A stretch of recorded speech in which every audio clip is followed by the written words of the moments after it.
गुरु, हमने आपसे पूछा कैसा चैनल देखेंगे भैया, तो आपने कहा जहां खबरें हों यूपी से यूक्रेन तक। तो देखिए हमारा नया चैनल तक 360, गली से ग्लोब तक।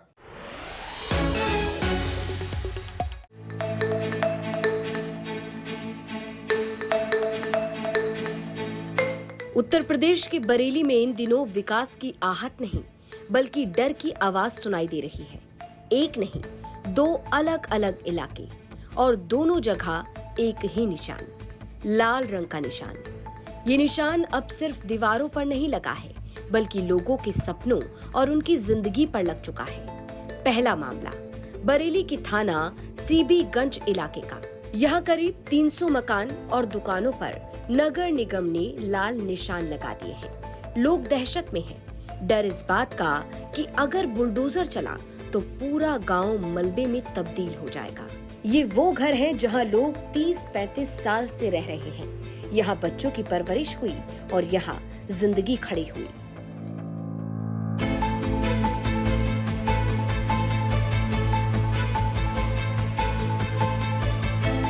खलीलपुर गांव के लोग ये कह रहे हैं कि हमारे पास मकानों के पेपर हैं, ग्राम पंचायत की रसीदें हैं और ये हमारी पुरानी संपत्ति है।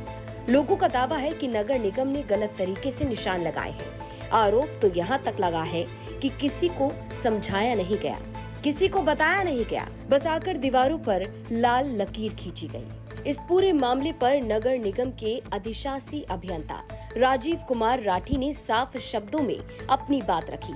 उन्होंने साफ साफ कह दिया, अभी लाल निशान लगाए गए हैं, जो अतिक्रमण खुद हटा लेंगे तो ठीक है, नहीं तो नगर निगम की तरफ से तोड़ा जाएगा और उसका खर्च भी वसूला जाएगा। कहीं कोई मुआवजा नहीं दिया जाएगा। हमारे साथ हैं नगर निगम के एग्जीक्यूटिव इंजीनियर राजीव कुमार राठी जी। राजीव जी, के ये जो खलीलपुर में आप लोगों ने निशान लगाए, ये किस बात के निशान हैं और क्यों लगाए? सड़क की पटरी पर वहां के रहवासियों द्वारा कुछ कब्जा करने की शिकायत प्राप्त हुई थी। जब उसकी जांच की गई तो दोनों तरफ उसमें एनक्रोचमेंट मिला। उसी को चिन्हीकरण करते हुए नगर निगम बरेली द्वारा उसमें निशानदेही की गई है। एक निर्धारित अवधि उनको दी गई है जो माननीय सर्वोच्च न्यायालय के आदेश के क्रम में है। उस अवधि के बाद उसमें अगर उन्होंने स्वयं उसको नहीं हटाया तो फिर नगर निगम बरेली अपने स्तर से उसे हटाने की कार्रवाई करेगा और उस पर आने वाला व्यय भी संबंधित से वसूल किया जाएगा। ये किस तरीके का कब्जा था और कितने लंबे समय से था और अब ये हटाया जा रहा है, तो क्या इनको कोई मुआवजा मिलेगा? देखिए, ये सरकारी भूमि पर कब्जा है, ये सार्वजनिक मार्ग है। मार्ग के चौड़ीकरण की कार्रवाई इसमें जो है वो इसके बाद की जाएगी। चूंकि ये मार्ग का भाग है तो और ये सरकारी भूमि है, इसलिए किसी प्रकार का कोई मुआवजा या इस तरह का विषय इसमें जो है वो नहीं आएगा और ना ही कोई मुआवजा उनको दिया जाएगा। ये कितने लंबे समय से ये कब्जा है? चूंकि इसका भी कोई इस तरह का अभिलेख इसमें मौजूद नहीं है। पहले कभी जब ये गांव उसमें रहा होगा तो उसी समय से लोगों ने ये अपना बना रखा है। तो कब तक ये अतिक्रमण जो आप हटाएंगे, कब तक हटाएंगे और क्या लोग स्वयं हटाने को तैयार हैं और नहीं हटाएंगे तो क्या उनसे वसूली होगी? कुछ लोगों ने ये कहा है कि हम उसे हटा लेंगे और कुछ ऐसे हैं जिनका ये कहना है कि अभी हटाने में हमें समय लगेगा। तो एक बार इसमें जो है वो एक विभागीय अपने यहाँ समन्वय बैठक करने के उपरांत तो इसमें हटाने की कार्रवाई की जाएगी। ये थे इंजीनियर राजीव कुमार राठी जी, जिनका कहना है कि सरकारी जमीन पे कब्जा है और वो हटाना ही पड़ेगा क्योंकि विकास के मार्ग को अवरुद्ध नहीं किया जा सकता। अब दूसरा मामला नगर क्षेत्र का है।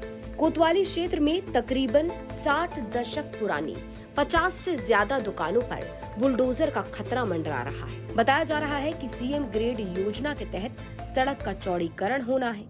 दुकानों के आगे लिख दिया गया है कि 70 से 80% हिस्सा अतिक्रमण में है। व्यापारी घबरा गए। वहीं सुयैफ खान का कहना है कि रोड के दोनों तरफ लगभग 62 फीट चाहिए। इस हिसाब से पूरी दुकान खत्म हो जाएगी, व्यापार चौपट हो जाएगा, विकास ऐसा हो कि व्यापार भी बचा रहे। क्या कहना चाहते हैं, किस लिए निशान लगे हैं, क्या डर लगा? ये अभी 3 दिन पहले नगर निगम की टीम आई थी, वो केवल निशान लगा गए हैं, लाल निशान। और सीएम ग्रेड योजना फेज़ 2 के अंतर्गत उन्होंने बताया कि रोड बनना है और उन्हें 62 फीट जगह चाहिए, 31 फीट रोड के बीच से दोनों साइड से 31 फीट। तो अभी लगभग यहाँ पे जितनी भी पेट्रोल पंप से दुकानें हैं वो पूरी ख़त्म हो रही हैं। कुछ एक दुकानें हैं 2-3 जो 1-2 फीट या 3 फीट बच रही हैं। इसके अतिरिक्त सारी दुकानें लगभग पूरी ख़त्म हो जाएंगी दोनों साइड से। तो तो अभी यही गुजारिश है कि व्यापारियों का व्यापार भी चलता रहे, इतनी जगह उनके लिए एडजस्ट की जाए कि 62 फीट की जगह कुछ कम कर लिया जाए, जिससे कि उन्हें बैठने का एक ज़रिया मिल जाए और व्यापार उनका चलता रहे। क्योंकि जब पूरा 62 फीट ले रहे हैं उसमें व्यापार के लिए दुकान तो बची नहीं रही, दुकान से भी पीछे पीछे निशान लगाए गए हैं। व्यापार भी चले और कुछ उन्हें इतनी जगह रहे कि वो बैठ सके, वहाँ पे काम कर सकें। क्योंकि जब व्यापार ही नहीं होगा तो व्यापार नहीं है। रोड बनाने से क्या सब व्यापारी ख़त्म हो जाएगा? किस तरह का डर लग रहा है आपको? डर क्या सर, रातों में नींद नहीं आ रही है। पूरे दुकानें ख़त्म हो जाएंगी तो कहाँ जाएंगे? कितने साल हो गए आपको काम करते हुए? मेरी संपत्ति तो करीब 80 साल से मेरे पास है, किराएदारी की वक्त की संपत्ति है, किराएदारी पे है। ये पूरी मार्केट किराए पे ही चलती है, लेकिन अब एकदम नोटिस दे दिया गया, कोई उसमें वो नहीं है सुनवाई। अब देखते हैं कि क्या रहता है। कल नगर आयुक्त जी के यहाँ गए थे हम, तो उन्होंने आश्वासन तो दिया है कि इसमें हम देखते हैं एनक्रोचमेंट में जो भी कमी अगर आ सकती है करके, अब आगे देखते हैं क्या रहता है उनका। स्थानीय लोग बता रहे हैं कि किसी के पास 1955 की रसीद है, किसी ने मकान खरीद कर बसाया, कोई कह रहा है कि हम घर में थे, अचानक आए और निशान लगा गए। किसी का निशान कागज दिखाने पर रुका। किसी को अब भी समझ में नहीं आ रहा कि आखिर आगे होगा क्या। परिवार और व्यापार लेकर आखिर जाएं तो जाएं कहां?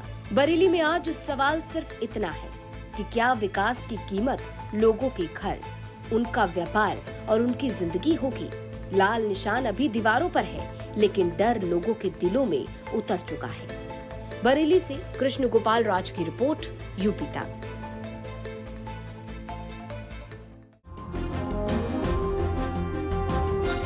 आपके संबंध मीट व्यापारियों से हैं, बीफ व्यापारियों से हैं, जो भैंस का, बकरे का व्यापार करते हैं। आप उनके साथ अल्दुआ कंपनी में डायरेक्टर रह चुके हैं। और आप हिंदुओं की बात कर लें, आप शाहरुख खान को गद्दार कर लें, लेकिन आपके संबंध देखिए मेरी जानकारी में कुरैशी जैसे मेरी पूरी जानकारी में है। पहले तो मैं आपको एक बात बताऊं कि ये अब तो अखिलेश के चेले चपाटे इसे उठा रहे हैं। ये 2013 में आजम खान और शिवपाल जी ने प्रेस की थी और प्रेस करके मुझ पर आरोप लगाया था यही सेम 100% यही सेम कि ये अल्दुआ कंपनी संगी सोम की है। हमने तब चैलेंज किया था मीडिया के सामने कि अगर आजम खान हमें इसमें हमारा जरा सी भी संलिप्तता किसी मीट फैक्ट्री या मीट वाले से दिखा दें तो हम राजनीति छोड़ देंगे, देश छोड़ देंगे, नहीं तो आजम खान को छोड़नी पड़ेगी। आप लगाइए कि उस टाइम मेरठ के जो कमिश्नर थे उन्होंने इसकी जांच की। ये 2005 या 6 में हमने एक जमीन खरीदी, 7-8 महीने हमारे पास वो जमीन रही, हमने बेच दी। आज इस बात को मेरे ख्याल से 20 साल हो गए। 20 साल पहले हमने जमीन खरीदी और जमीन बेच दी। वो अल्दुआ कंपनी एक थी, उसके नाम थी, वो कोई मीट फैक्ट्री नहीं थी, एक कंपनी थी।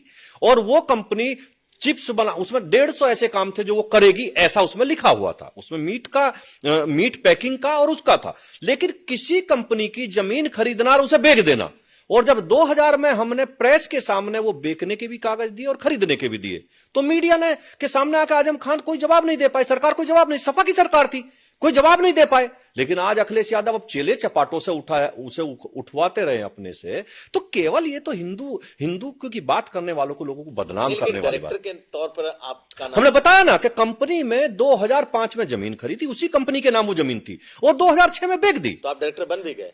जो कंपनी लिए as it is company transfer हुई, हमने बेची एज इट इज ट्रांसफर हो गई। हम आज तो उसमें 20 साल से कुछ नहीं है।